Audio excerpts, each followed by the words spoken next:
Ang nakaraan, matapos na makakuha ulit ng bagong sundalo ang ating bida mula sa Hunter Academy at matapos na pumasok ng ibang guild sa Pulang Lagusan sa Jeju Island.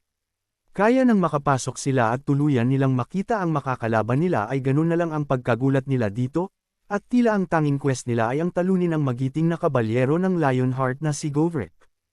At matapos nun bigla silang tinanong ng nito, na kung bakit nila pinatay ang kanyang mga magigiting na kabalyero, kaya ganun na lang ang inis na sagot ng babae na tila sinisisi sa kanila ang mga nangyayari na pagpaslang. Ngunit sa inis ng babae, ay biglang pinahinto ni Yungwan ang mga ito kanyang sinabi sa kanila na ito ay isa lang hindi pagkakaunawan kaya akma siyang lalapit para kausapin ito, at kanyang sinabi na ang mga kawal ni Govrick ang unang umatake kaya ang tanging gagawin lang nila ay dumpensa, ngunit biglang nagalit ang isang lalaki mula sa sinabi nito. Kaya nang marinig ni Govrick iyon ay pinagalitan niya ang kanyang kawal, at sinabi na anong pag-uugali ang pinapakita niya ngunit agad naman itong humingi ng despensa pati na din si Govrick at biglang sambit din ni Yungwan na ayos lang iyon ang mahalaga ay nalinaw na ang hindi nila pagkakaintindihan. Kaya mula sa kanyang sinabi, ay iniisip niya na madali lang pala ang kausapin ng mga ito at malayo ito sa inaakala niya kaya ganun lang niya kakampiyansang iniisip ang mga bagay na ito. Ngunit sa pag-iisip ni Yungwan na ganun na lang matatapos ang lahat ay nagkakamali siya, dahil sa sinabi ni Govrick na dahil sa pinatay nila ang 6 sa mga kasamahan niya kaya kailangan niyang bumawi din ng buhay sa kanila. At dagdag pa nito na dahil sa 6 nga sa kasamahan niya, kaya kailangan niya ng 60 na ulo bilang kapalit ng mga namatay na kasamahan niya, kaya ganun na lang ang lubos na takot at pangamba ang naramdaman nila mula sa sinabi nito. Ngunit sa kabilang dako kung saan naglalakad sila hari sa Noju Plain kasama ng mga dati niyang kasamahan sa Hunter Academy, at tila papunta sila kung saan ginagawa ang pagsasanay ng mga sundalo ng ating bida. Ngunit sa patuloy nilang paglalakad dito, ay napansin ni Jaehyuk na walang gaanong gusali at lugar, at ang isa pa niyang pinagtataka bakit tanging tubig lang ang iniinom ng mga tao sa isang kapihan. Kaya nang tuluyan na silang makarating kung saan ang training ground ng mga sundalo ng ating bida, ay ganun na lang ang lubos nilang pagtataka mula sa nakita nila dito. Dahil ang nakita nila, ay ang mga nagsasapakan at nagpapatayan na mga tao na kung saan masaya pa ang mga ito, habang ginagawa ang kanilang pagsasanay. Kaya mula sa kung ano ang nasaksihan nila, ay sinabi sa kanila ni Hari na sila ay maswerte kaya ganun na lang ang lubos na pagkatakot ni Jaehyuk, mula dito at iniisip na kailangan niyang umalis sa lugar na ito. Kaya mula sa pag-iisip nila na gusto na nilang umatres, ay biglang sumulpat sa likod nila ang ating bida na lubos naman nilang kinagulat. Kaya matapos nun ay tuluyan nang silang pumasok, at pinatigil na ng ating bida ang kanilang pagsasanay at pinaupo sila at sinabi sa kanila na may mga bisita sila na kung saan kung magugustuhan nilang sumama sa military training nila.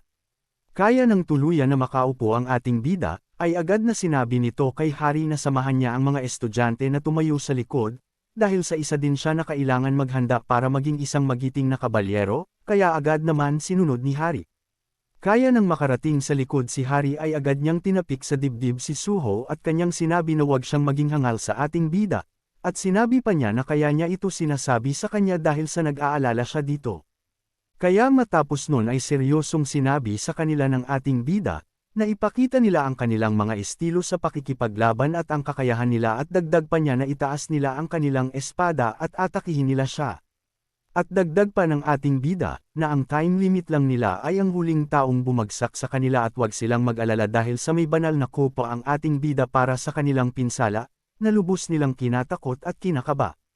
At agaran na nga tumayo ang ating bida mula sa gitna nito, na kanilang kinagulat dahil sa parang ubod ng lakas para sa kanila ang ginawang pagtayo ang ating bida, biglang sambit nito na madami-dami sila at matutuwa siya kung magagawa nilang matamaan siya. Kaya matapos nun, ay agad na inutusan ni Hari ang kanyang mga kasamahan na gumalaw at umatake na mula sa kinatatayuan ng ating bida, ngunit nakangiti lang ito sa kanila.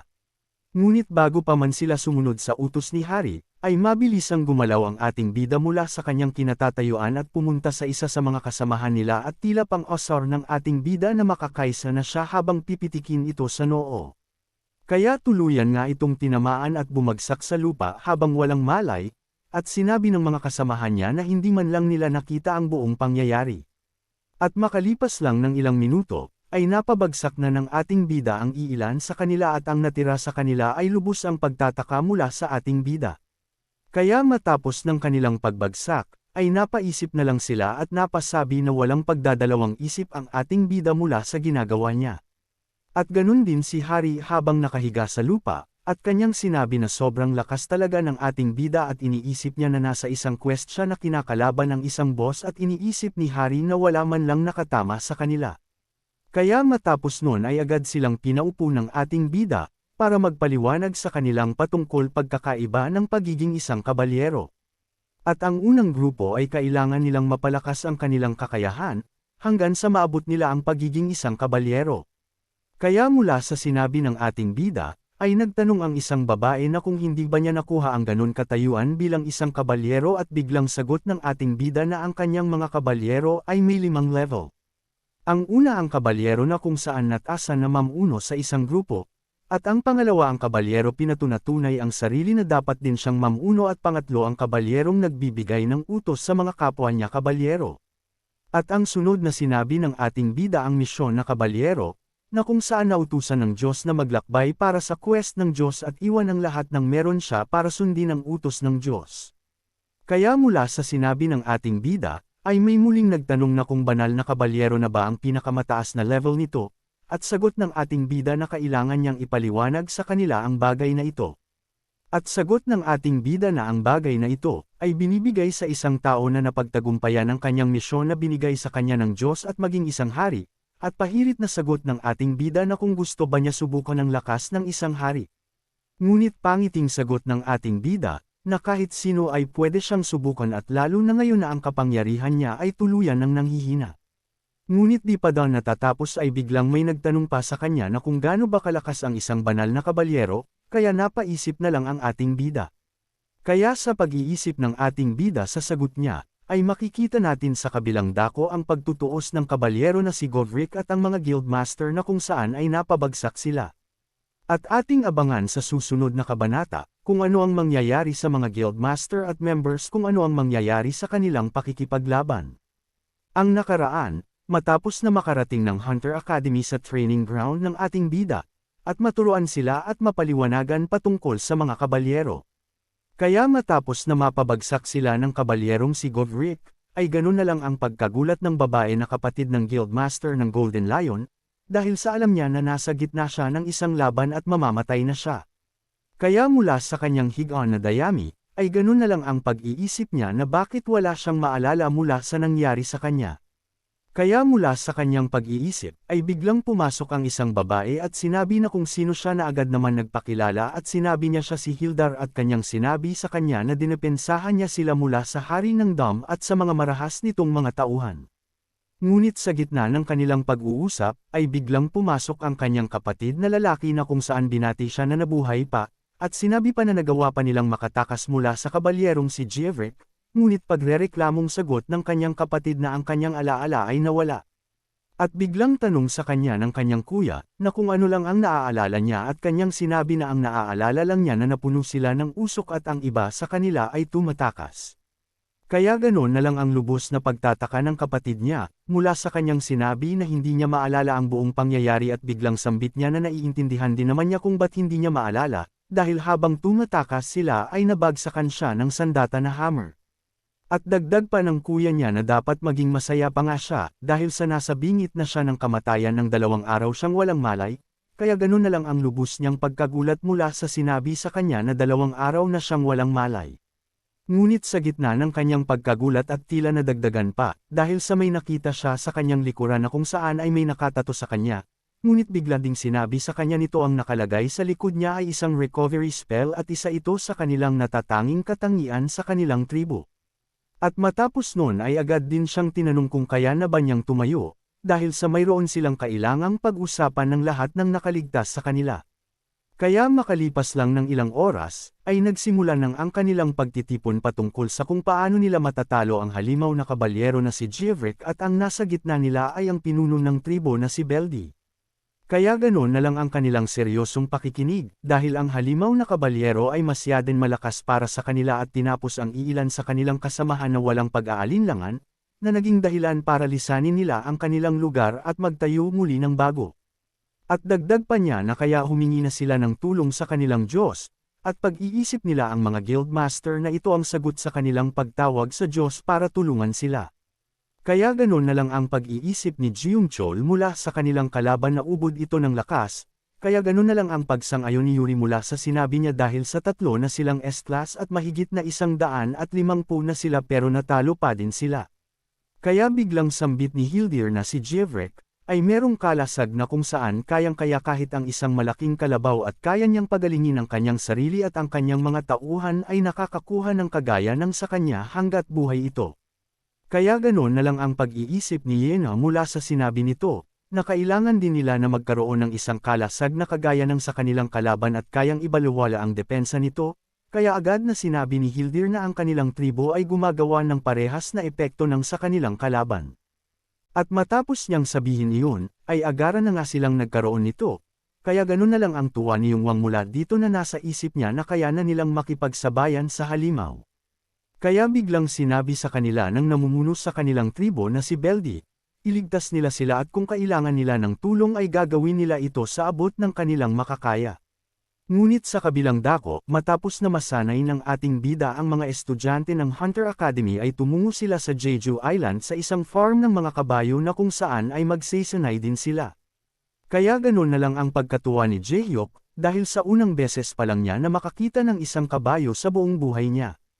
Ngunit sa pagkaabala nila na tignan ang mga kabayo, ay biglang dumating ang tagapagbantay nito na tuwang-tuwa at biglang sinabi ng ating bida sa kanya na naghahanap sila ng kabayo na pwede gamitin sa digmaan, at masaya naman niya pinagmalaki ang kanyang mga kabayo.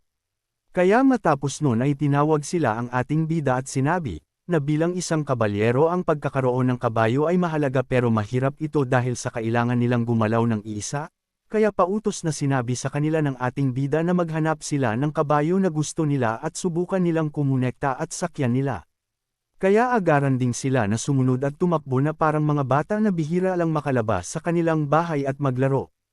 At matapos nun ay biglang dumating ang reyna na si Beatrice, na agad naman nagpasalamat ang ating bida mula sa pagtanggap sa imbitasyon niya sa kanya at biglang sagot ng reyna hindi siya makakatanggi sa kagaya niya. Kaya ganun na lang ang reaksyon ni Hari mula sa paglalandian nila sa harapan niya, na parang wala siya doon habang nakasuot ng damit pangyaya. Kaya makalipas ng ilang minuto, ay agaran na silang pumasok sa farm kung nasaan ang mga kabayo at biglang sinabi ng ating bida sa reyna na pwede na siya mamili ng kabayo at pangiting sagot ng reyna na siya na bahala mamili para sa kanya. Kaya biglang sinabi ng ating bida, na bakit hindi nila subukan yung isang kulay itim na kabayo mula sa malayo na agad naman sinang-ayunan ng reyna. At pagtapos nun ay agad ding sinabi ng ating bida kay Hari, na mamili din siya ng kabayo na pwede niyang sakyan, na lubos na kinagulat ni Hari mula sa sinabi ng ating bida sa kanya. Kaya agad namili si Hari at gusto niya ang puti, ngunit biglang sambit ng ating bida na piliin niya ang kulay brown na katabi nito, dahil sa may malaki ito at mas malakas tignan, kaya di din nagbigyan ng pagkakataon si Hari na mamili dahil sa sinabi ng ating bida. Ngunit mula sa gitna ng kanilang pamimili, ay biglang binangga ng ating bida si Hari dahil sa napansin niya ang reyna na kailangan ng tulong ito.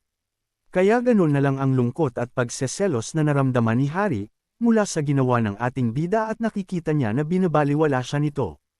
Kaya nang tuluyan ng matulungan ng ating bida ang reyna, ay nagmamadaling lumapit sa kanya si Kim Jin-so na parang may importanteng sasabihin sa kanya, kaya biglang tanong ng ating bida na kung ano ang gusto niyang sabihin sa kanya.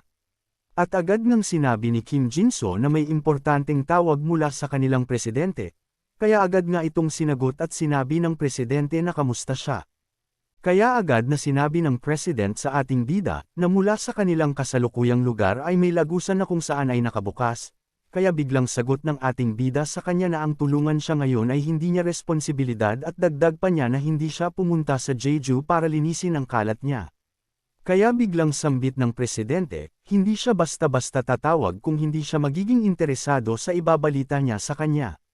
Kaya ating abangan sa susunod na kabanata, na kung ano ang magiging desisyon ng ating bida matapos niya malaman ang binalita sa kanya ng presidente.